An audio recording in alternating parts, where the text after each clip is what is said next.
avait plus. Et c'était les Kadogo qui sont venus avec l'AFDL.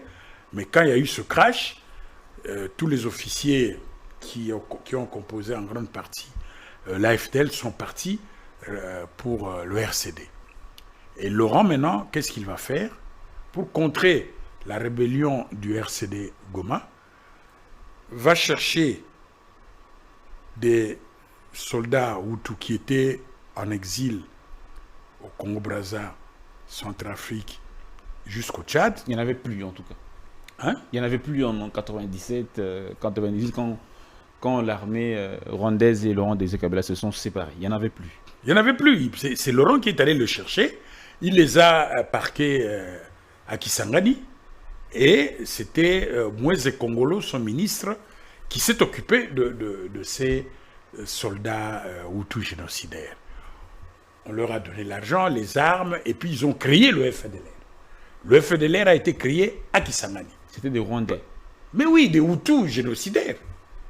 Mais pourquoi il est allé les chercher? Pourquoi il n'a pas formé sa propre armée? Mais écoutez, il y avait déjà la rébellion du RCD. Rappelez-vous, Kitona a été attaqué, Kitona est tombé.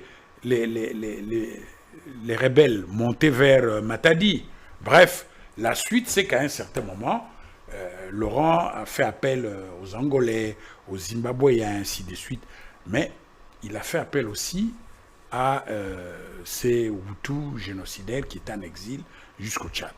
Donc il les a bivouaqués à Kisangani, il a donné l'argent, les armes, et ils ont créé le FDLR. Et l'objectif de ces FDLR... Libérer le Rwanda. Non, pas libérer, c'est finir le travail. Attention, c'est finir le travail. Le travail qu'ils ont commencé, qui n'était pas fini. Quel travail? Éliminer tous les Tutsis. Les Tutsis qui étaient au RCD. Éliminer tous les Tutsis du Rwanda, parce que c'est leur idéologie, non? Quand ils disent qu'ils doivent finir le travail, ils ont commencé le travail, le génocide en 1994. Le travail n'était pas fini. Hein? Donc, on les a armés, tout ça là, et leur jurant, c'est qu'ils doivent aller finir le travail. Et ils ont posé des actes de déstabilisation, tout ça là. C'est connu. Est-ce qu'ils ont tenté... Alors, pour le Rwanda, la présence des FDLR au Congo constitue un danger sécuritaire. Qu'est-ce qu'il en reste des CFDLR aujourd'hui? Non, mais écoutez, ils ont... C'est comme si tu me demandais, mais il y a eu génocide en 1959, qu'est-ce qu'il en reste pour qu'il y ait un autre génocide en 94? Mais écoutez, mais ils forment leurs enfants. C'est toute une école d'idéologie, une idéologie là. Ils sont au Congo. Mais ils sont au Congo, pourquoi pas? Ils sont où exactement? Ils sont éparpillés. On les a mis un peu partout. Ils sont partout. Comment les retrouver? Comment les ça, c'est le travail des services de sécurité. Tout est-il que pour le Rwanda, ça c'est l'argument de l'État rwandais. C'est pour cela que j'ai toujours dit ceci. Il faut dissocier les griefs de l'État rwandais des griefs du M23. Au lieu de mettre tout dans le même panier, ça va créer des contradictions. On discute avec le M23. Il a fait un dossier congolais. Maintenant, Rwanda, État rwandais, État congolais, vous discutez sur les problèmes sécuritaires réciproques. Parce que le Congo aussi a aussi des griefs sécuritaires. Vous comprenez? Donc, ça, c'est un problème que les deux États doivent résoudre. Les deux États doivent résoudre ces problèmes. Alors, monsieur Basile Diatezoa, on est à la fin de l'émission. On ne va pas déborder. Le chef peut-être nous suit, le chef de l'État peut-être nous suit. Il est à son dernier mandat. Il a promis la paix. Vous qui êtes chercheur, historien, ça fait des années que vous êtes en train de fouiller sous cette question, plus de 40 ans. Si vous deviez le conseiller pour lui permettre de réussir son mandat, quels seraient les conseils que vous lui prodiguerez afin de pacifier l'Est pendant ce deuxième quinquennat? Le président a une volonté politique de pacification. Mais il est président de la République. Donc lui, en tant que président de la République, il a ses collaborateurs qui traitent ces dossiers-là. C'est-à-dire que lui n'a pas le temps d'aller fouiller sur les archives, prendre contact avec tel groupe, ainsi de suite. Ce sont ses collaborateurs qui sont chargés de préparer sa politique pour la paix dans les Grands Lacs. Mais ce que moi j'ai constaté, c'est que ceux qui sont chargés de ce dossier autour de lui font mal leur job. Comment? C'est-à-dire qu'ils amplifient les contradictions. Ils amplifient des contradictions. Et on voit bien les narratifs générés par... le narratif officiel généré par le gouvernement, ça prouve qu'il y a quelque chose qui ne va pas. Donc, nos décideurs sont mal informés. C'est comme s'il y a un cloisonnement autour du président de la République. Il est mal informé. C'est comme s'il est manipulé pour prendre une telle option, alors que les contradictions ne font que s'aggraver, et ça a un effet négatif pour notre pays. Je ne sais pas si je me fais comprendre. Il faut négocier avec l'M23. Mais quand vous savez, il ne faut pas galvauder le mot négocier. Hein? On est en politique, n'est-ce pas? Même si on fait la guerre, mais à un certain moment, il faut se mettre autour d'une table. Ils ont des griefs. L'État, c'est son devoir d'écouter les griefs de ces rebelles. C'est normal, c'est le bon sens élémentaire. Bon, des uns disent qu'on va se mettre autour d'une table pour se partager des postes, faire encore ce système d'infiltration, à faire favoriser l'infiltration. Non, je pense qu'il faut changer un peu de méthode de dialogue. Hein. Il faut résoudre le problème par le dialogue, donc la discussion carte sur table. Et je suis convaincu d'une chose. Est-ce que nous craignons qu'ils ne soient infiltrés dans l'armée, dans les services? C'est ça la plus grande crainte des Congolais. Est-ce que vous ne craignez pas que nous puissions en arriver là, que nos services de renseignement soient infiltrés au profit des États étrangers, que notre armée ne soit qu'une armée qui ne serait pas une armée républicaine, une armée qui est infiltrée? Donc l'infiltration ne viendra que du Rwanda. Pas simplement du Rwanda. Mais le Ouganda, le Burundi. Mais enfin... Il y a la Tanzanie, il y a la Centrafrique. Il y a des officiers français, des officiers belges, des officiers américains qui forment nos jeunes soldats, qui sont dans les bureaux de l'armée, ainsi de suite, tout ça là. On peut aussi dire qu'ils infiltrent notre armée, non? Non, c'est ridicule tout ça là. Infiltrer pour... Est-ce qu'ils ont la décision? Est-ce que... quand vous voulez parler de l'infiltration, donc vous voulez dire comme nous sommes en guerre avec le Rwanda, donc ils vont nous infiltrer. Mais est-ce que nous sommes là pour une guerre permanente avec le Rwanda? Ça n'a pas de sens.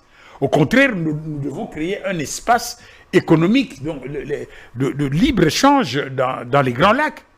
Le Rwanda, c'est notre voisin éternel.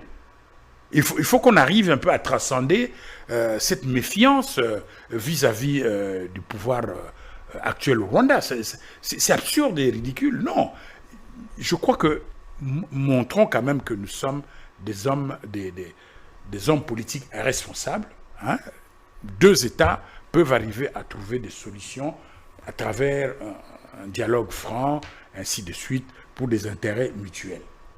Ce concept-là d'infiltration, tout ça là, ce sont les égouts de la médiocrité. Je ne crois pas que dans un pays sérieux qu'on arrive à ça. Non. Infiltrer pour faire quoi? Franchement. Non, je crois qu'il faut il faut amorcer le dialogue avec le M23, pas le dialogue dans le sens du partage de gâteaux, de faire intégrer les militaires dans l'armée. Non, il faut rénover. Hein, il faut innover dans ce qu'on peut faire avec ce groupe rebelle. Il y a moyen de trouver des solutions humainement et politiquement acceptables. Par exemple, je vais donner un exemple simple. On dit, voilà, il y aura encore des jeunes Tutsis dans notre armée. Mais vous croyez qu'un jeune Tutsi congolais, si vous lui présentez 10, 15 vaches, faire le choix entre ces vaches et son entrée dans l'armée, dans les FARDC, vous croyez qu'il va choisir quoi? Dis-moi, il va choisir quoi? Un jeune Tutsi congolais, qu'est-ce qu'il va choisir? Vous voulez dire des vaches, les vaches? Bien sûr. Du moment qu'on assure sa sécurité, c'est l'essentiel. S'ils ont pris les armes, c'est parce qu'ils n'étaient pas sécurisés par notre armée nationale. Puisque l'armée nationale trafiquait avec les Maïmaï et ainsi de suite, pour traquer les Tutsis. Et c'est ainsi qu'ils ont pris les armes pour se défendre. C'est normal. Et ils sont armés par le Rwanda, évidemment. Mais vous savez, dans le nord Kivu, là, les Kalachnikov, vous pouvez les acheter à $100. Ça circule là-bas, hein, comme ça. Hein, ça circule. Les armes, on peut les avoir à n'importe quel prix là-bas. Il y en a. Ce n'est pas le Rwanda qui va fournir. Il ne faut pas mystifier aussi le Rwanda. Il ne faut pas mystifier le Rwanda. Ce sont des groupes rebelles qui s'organisent quand ils sont en confrontation avec les soldats du FRDC. Eh ben, si ceux-là abandonnent leurs armes, eux, ils les récupèrent. Hein? C'est normal, ils les récupèrent. Vous êtes M. Basile Diatezoa, vous êtes de l'UDPS Tshisekedi, parti au pouvoir. Mais ce que vous dites est en totale contradiction avec ce que disent les cadres de votre parti, qui disent qu'il faut faire la guerre. C'est en contradiction. Est-ce que est-ce que vous ne risquez pas d'être radié dans votre parti politique? Mais pourquoi être radié? Nous sommes un parti qui se veut démocratique d'abord, ça c'est un. Ensuite, nous n'avons pas le même regard par rapport à ceux qui attisent la haine. Moi, je commençais à m'intéresser à cette problématique depuis les années 80. Il y a ceux qui ont commencé à s'intéresser à cette problématique quand Kagame arrive au pouvoir ou quand le M23 a commencé sa rébellion. Non. Et puis, encourager la guerre. Mais ici à Kinshasa, les gens ne connaissent pas les affres de la guerre. Hein. Est-ce que vous croyez que les populations de Goma, de Bukavu ou de Beni, tout ça, vont souhaiter la guerre dans leur région? Non, ils veulent la paix. Alors construisons la paix quand même. C'est pas parce que moi je prône la paix que je dois être marginalisé dans mon parti. Non, ils ne feront jamais ça. Ils connaissent mes idées. Moi, je suis un pacifiste, un progressiste. Je dis non. Allons, il faut déposer les armes. Allons discuter pour trouver la paix. C'est tout. Il n'y a pas de mal à ça. Hein. Merci beaucoup, Monsieur Basile Diatezoa, pour votre passage dans notre émission, dans notre chaîne. Oui, parce qu'on espère que ce n'est pas la dernière fois. Non, non, non, je suis à votre disposition. Vous accepterez aussi un débat contradictoire avec notre chercheur. Mais pas un débat contradictoire où on voit une personne qui n'a même pas lu, ne fût-ce qu'un livre, peut-être il a lu Charles Onana, qui est devenu la Bible de la haine. Non, moi je veux des gens rigoureux dans leur raisonnement, qui ont du répondant, quoi, qui ont fait des recherches et qui ont des arguments qu'on peut vérifier. C'est tout. Pas des spéculations, quoi.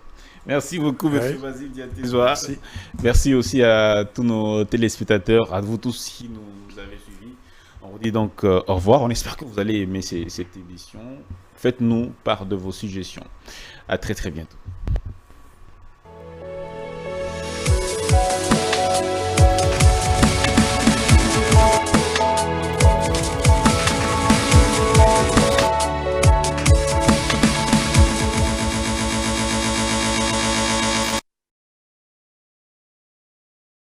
Bonne nouvelle pour la bande de diaspora éparpillée à travers le monde. Au quotidien, bon, est comme facile. Et ça, le sous-souté au Katakayou, au Kénéroté, les agence pour la bande de Kombongo. Dans là, il y a application sans douleur au Ezali. Très facile. Au côté télécharger à partir à téléphone, na yo, continue la bande de Ko. Au Baza, na Kinshasa, République du Congo, au Baza, na Congo Brazzaville, République du Congo.